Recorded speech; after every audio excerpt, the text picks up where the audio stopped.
राधे राधे भक्तों, आज हम आपको बताएंगे कि वट अमावस्या की पूजा कैसे करें और उसमें कौन कौन से सामान की ज़रूरत पड़ती है। तो आइए जानते हैं कि वट वृक्ष की पूजा कैसे करें। ज्येष्ठ की अमावस्या को वट की पूजा करते हैं। कई औरतें बढ़ती रात करती है, वे 3 दिन तक उपवास रखती है।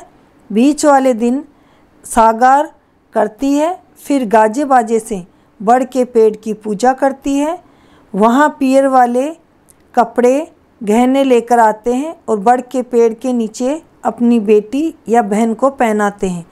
वट की पूजा सिर्फ औरतें ही करती है। कई औरतें वट की एक टहनी तुड़वा कर मंगवा लेती है, फिर उसको जल से भरे एक लोटे में डालकर उसकी पूजा करती है। अब इसके बाद एक पाटा धोकर उस पर थोड़े गेहूँ रखकर उस पर जल से भरा एक लोटा रख देते हैं और उसमें वट की एक टहनी डाल देते हैं। टहनी के पत्ते से गहने बनाकर पूजा के समय गहने पहनते हैं। पत्ते के छोटे छोटे टुकड़े लेते हैं और छोटे छोटे टुकड़े पे मोली का तार बांध बांध कर गहने बनाते हैं। जैसे बीटी बनाएंगे तो बीटी को उंगली पे पहन लेंगे, टीका बनाएंगे तो टीके की जगह पहन लेंगे, कान के कुंडल बनाएंगे तो कान में कुंडल पहन लेंगे। इस तरह से पूरे जेवर बनाकर वहाँ बैठे बैठे वट के पेड़ के नीचे या वट की टहनी के नीचे पहनती रहती है। पहले दिन मेहंदी लगा लेते हैं। अमावस को हलवा या लापसी बनाते हैं।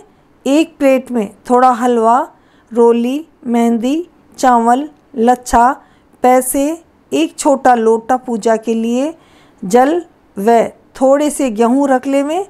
होली के दूसरे दिन सांपदा माता की पूजा करने के बाद कच्चे सूत की कुकड़ी बच जाती है, उसे ठिकाने रख लेते हैं, वह भी पूजा में रख लेते हैं। थोड़ा सा बिना नमक का कड़ा गूँथा हुआ आटा यानी टाइट गूँथा हुआ आटा जिसका एक दीपक और बड़ बनाते हैं।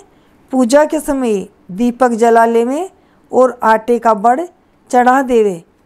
कच्चा सूत और लच्छा मिलाकर वट की टहनी पर 7 बार लपेट देवें।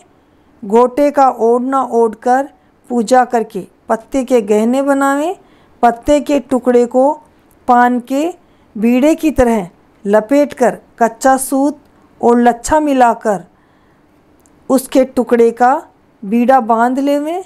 जैसे राखी बांधते हैं उसी तरह से बांध लेवें और उसे चोटी में ओढ़ने के पल्लू पर नाक की लौंग या नथ और कान के बुंदे, चूड़ी, हार आदि में 5-7 स्थानों पर गहने में बांध लेवें।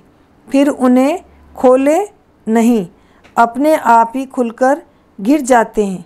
नहीं खुले तो दूसरे दिन खोलकर सारी पूजा की सामग्री सहित पीपल में चढ़ा देवे या किसी जलाशय में डाल देवे। पूजा के बाद हलवा या लापसी से बायना निकालना चाहिए। पूजा करके कहानी सुननी चाहिए। तो आइए हम आपको कहानी सुनाते हैं। एक ननद और भाभी वट की पूजा करने जाती थी। भाभी मन में कहती, हे वट देवता मुझे बेटा देना। ननद कहती, हे वट देवता जो भाभी को देवे वो मुझे भी देना। वट देवता यह सोचकर परेशान होते कि कुंवारी लड़की को बेटा कैसे दूं। आखिर भाभी को बेटा दिया तो ननद के हाथ में छाला हुआ। उस छाले में से ननद के भी लड़का हुआ। सबको कह दिया कि भाभी के 2 लड़के हुए हैं। एक दिन ननद दोनों लड़कों को पालने में झुला रही थी। भाई खाना खा रहा था। बच्चा रोया तो ननद ने लोरी गाई। दोहा की तरह वह लोरी में बोलने लगी, हल हल रे हलवंती का जाया, सतवंती भाभी छांदा छाया, बिना बाप का लालजी तू कहाँ दौड़ कर आया। भाई ने सुना तो कहा, बहन एक बार फिर कह। ननद ने फिर से कहा तो भाई ने पत्नी से पूछा, क्यों जी ये बाई क्या बोल रही है। भाभी ने कहा, ना समझ है, यूँ ही बोलती रहती है। पर भाई ने हट पकड़ ली तो पत्नी ने सारी बात सच सच कह दी। भाई बच्चे को लेकर बड़ के पास गया और बोला, हे बड़ देवता, इसे वापस ले लो, दुनिया तो इसे पाप का समझेगी। बड़ फट गया और बच्चा बड़ में समा गया। कुछ दिनों बाद भाई ने एक बड़ा यज्ञ किया, बड़े बड़े पंडित बुलाए, बहुत यत्न किया, यज्ञ में आहुतियाँ दी पर जोत नहीं आई।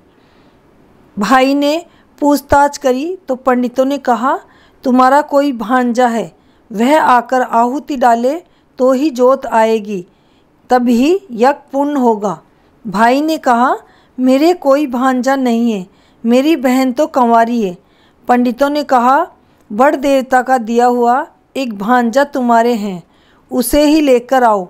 सब मिलकर बड़ देवता से विनती करने लगे तो बड़ फाट कर भांजा निकल आया और जाकर यज्ञ में आहुति दी तो जोत आ गई और यज्ञ संपन्न हो गया।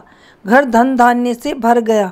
हे बड़ देवता, ननद भाभी की इच्छा पूरी की और उनका घर धन धान्य से भरा, वैसे ही कथा सुनने वाले, सुनाने वाले और हुक्कारे देने वाले सबका घर परिवार भरा पूरा कर दे। आइए अब जानते हैं इसकी उद्यापन विधि। यदि किसी के लड़का हुआ हो या लड़के की शादी हुई हो तो वह उद्यापन करें। तब थोड़े से चावल हल्दी डालकर भिगो देने चाहिए, फिर उन्हें पीस लेना चाहिए। एक तीली पर जरा सी रुई लपेट लें, फिर उस तीली को चावल के घोल में डुबो कर वट वृक्ष दीवार पर बनाना चाहिए। बनाना नहीं आता तो किताब में दिए हुए चित्र की सहायता से बना लेवे।